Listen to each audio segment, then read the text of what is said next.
Hello and welcome. Now, the Beast of Nurgle new rules are broken. I'm saying that straight up, and in particular, the grotesque regeneration. This rule is a stark example of a bigger issue in Warhammer 40,000 to date. This being a rule being shown that is completely unbalanced and breaks the game. The Beast of Nurgle has a toughness of 6, 7 wounds, and a unmodifiable demonic save, which may or may not be used against mortal wounds. I don't know, but I have an inkling that it can. If that is the case, the Beast of Nurgle can shrug off night-killing weapons, even has a decent chance of weapons that are on knights, because the Beast of Nurgle cannot be modified. The first problem is that all wounds are regenerated after each phase, not turn, phase. So if the Beast of Nurgle isn't killed in the shooting phase, close combat, it will get all its wounds back. Same with the psychic phase too. It has to be killed in a single phase. And want to know how difficult that is? Well, let's take a look. First, we'll just have a look at a Space Marine tactical squad, because it is a nice and basic squad. 10 models, rapid fire, and that is 20 shots, and with the bolter. Hits on a 3+, that is 66% chance of hitting. That makes 13 hits rounding up. Obviously it's 12 point something, but we're going to round up all the time on this one. Next is wound rolls. Now the strength of a bolter is 4. Toughness of a Beast of Nurgle is 6, as I said before, so the bolter will be wounding on a 5+, which is a 33% chance of a wound. 33% of 13 is 5 wounds. Again, rounding up. The demonic save against range is 4+, a 50% chance of making a save. So, pretty much going to lose 2 wounds. Again, it'll be 2 point something, but it'll be 2 point something. 2.5 obviously. Saves, so that'll be 3 saves and losing 2 wounds. And that's shooting phase. But while we're on shooting, let's come to heavy weapons. Anything less than a damage 7 is going to be useless, unless it has more than 1 shot. Even then, it's best to be over damage 10, because damage 10, a Beast of Nurgle will only have a 50% chance of surviving. So damage 11, it goes down obviously. And all it has to do is survive with a single wound. Now we will take the Tower Railgun, even with the 3 mortal wounds. It will only have to make 5 saves out of the 9 wounds at most, because of a D3 plus 6. Saving, that 1 wound. Minimal, it would have to be 3. And that weapon, the Tower Railgun, is meant to be able to kill knights. Yet, it does look like a Beast of Nurgle could easily survive it. Now let's go to close combat. Okay, we took 2 wounds from the shooting phase, and those wounds are back. So it starts close combat with its full 7 wounds. The Space Marines have 1 attack each at strength 4. That is 10 attacks hitting on 3+, 7 hit, wounding on 5+, making 3 wounds. The demonic save is 5+ this time. That's only a 33% chance of success. So the Beast of Nurgle once again loses 2 wounds this time. So when it hit back with 6 attacks, hitting on a 4+, which is a 50% success rate, so 3 hits, wounding on 3s, a 66% chance of causing around about 2 wounds, whereas the 33+ armor save is a 66% chance of success, and means the Space Marines have a better chance of making both saves. But it would only kill 1 anyway.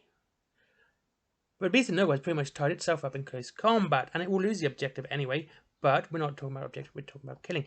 And we do need to mention that there's going to be a high chance that if you're taking Beast of Nurgle, you're not going to take 1 in a single unit. You'll probably take the full whack of 3. Anyway, as with the likelihood of Space Marines making their saves, combined with a Beast of Nurgle constantly regenerating all their wounds at the end of every phase, now this lies the problem, or problems, and they are both easily fixed. First is the regeneration. Now, to be honest with you, this should be a D6 for the number of wounds regenerated. That way, if it loses 6 wounds, it could either make them all back. Let's say it loses all 7 wounds. it will at least make 1 wound back, or it will have 1 wound lost permanently. And they should be regenerated at the end of every turn, not phase.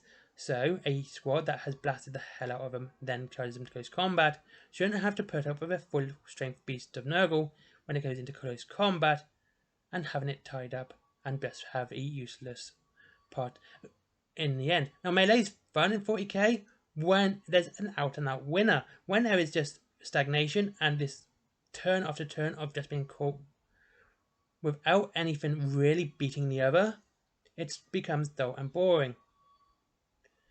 Now, see, when it's regenerated at the end of turn at a d6 rather than the whole 7, this balances out that high wound count of the Beast of Nurgle, and it also gives it its ability to regenerate.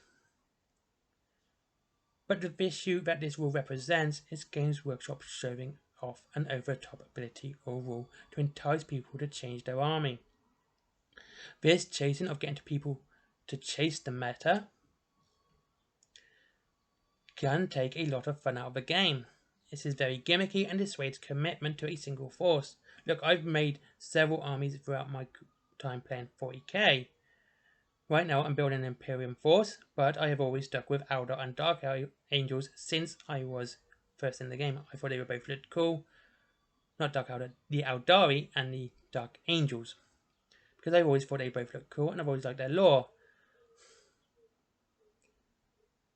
But it also makes all factions fair weather factions, only being good or fun as long as they're on top of the meta.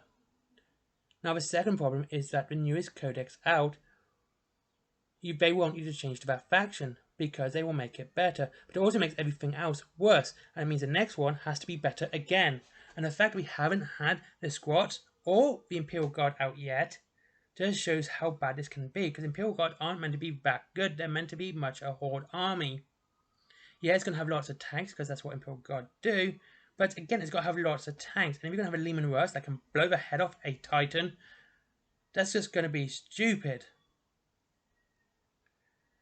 The cost of a meta is always going to be passion and building an army that looks cool. An army that has depth or variety. But it means people will have the exact same unit every time in their army because that is the big popular unit and that's the one that's powerful. Now to me, honestly, this is not just dull to collect and paint, it is also dull to play against. Because demons especially are meant to be this weird eclectic mix of creatures, and a rule like grotesque regeneration just removes all that. Now, thank you very much for watching. I hope you enjoyed this video. I didn't want to be too ranty or too complaining. I wanted to try and at least come up with a decent solution, but it'll probably get nerfed to anyway, which is of course D6 regeneration runes at the end of every turn. Anyway, thank you very much for watching. I hope you enjoyed this video. The link to Whaling Games and Forbidden Planet and my comic and my t-shirts are down below, as well as Patreon. And as always, click one of those links, get yourself something nice before you just give me money. Thank you very much for watching. Have a great day, and I'll speak to you all very, very soon.